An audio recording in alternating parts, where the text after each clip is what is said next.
आज अहोंचा मूड होता आम्हाला बाहेर फिरायला घेऊन जाण्याचा. मग काय आम्ही निघालो आणि चला म्हटलं आता मंदिरातच जाऊया. आणि बघा माझं पिल्लू इथे मंदिर दिसल्यावर असं पळायला सुद्धा लागलं.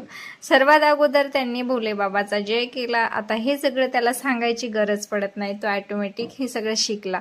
मग त्याला दिसलं भोले बाबाचं जे रक्षा आहे ती दिसली आणि तीच त्याच्या पप्पाला लावायची म्हणून तो लावत होता. पप्पांना टीका असा लावला. मग त्याला दिसला गणपती बाप्पा. गणपती बाप्पा दिसल्यावर गणपती बाप्पाचा जय जय सुद्धा केला आणि त्याच्यासोबत उंदीर मामा सुद्धा दिसला आणि त्यांचा सुद्धा जय जय करून घेतला. मग दिसला आम्हाला संतोषी माता आणि तिथे सुद्धा जय जय करून घेतला आणि तिथलं सुद्धा आम्हाला रक्षा पप्पांना लावायची होती म्हणून तेच तो इथे करत होता.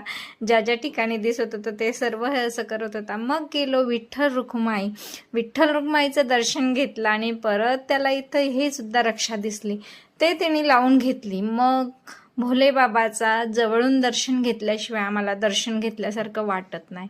तर बघा माझं पिल्लू इथं छान असं कळशीला हात लावत होता आणि जवळून दर्शन सुद्धा घेतलं आणि पप्पांचा जय जय करून घेतला, सोबतच माझा सुद्धा जय जय केला. आता पिल्लू इतकं हुशार झाले ना, त्याला सांगायची अजिबात गरज पडत नाही. चला म्हटलं आता मी सुद्धा दर्शन घेऊन घेते आणि मी इथे दर्शनाला बसली. मग पिल्लू सुद्धा मध्ये आलो. छान वाटतं असं कधीतरी आणि आम्ही आठवड्यातून एक वेळेस तरी मंदिरात जात असतो. मन छान प्रसन्न होतं. तर आजचा दिवस आम्ही असाच मंदिरामध्ये घालवला. छान वाटलं हे शिवचं सगळं कौतुक बघून आणि बाहेर आलो. बाहेर आल्यानंतर आमच्या शिवला इथे पेरूचं झाड दिसलं, जे की आम्हाला लक्षात सुद्धा नव्हतं आणि त्याला पेरू सुद्धा दिसायला लागले. ते बघा वरती पेरू आहे, तेच आम्हाला तो दाखवत होता. चला असा होता आजचा दिवस. व्हिडिओ कसा वाटला? व्हिडिओला लाईक शेअर आणि सबस्क्राईब नक्की करा. बाय.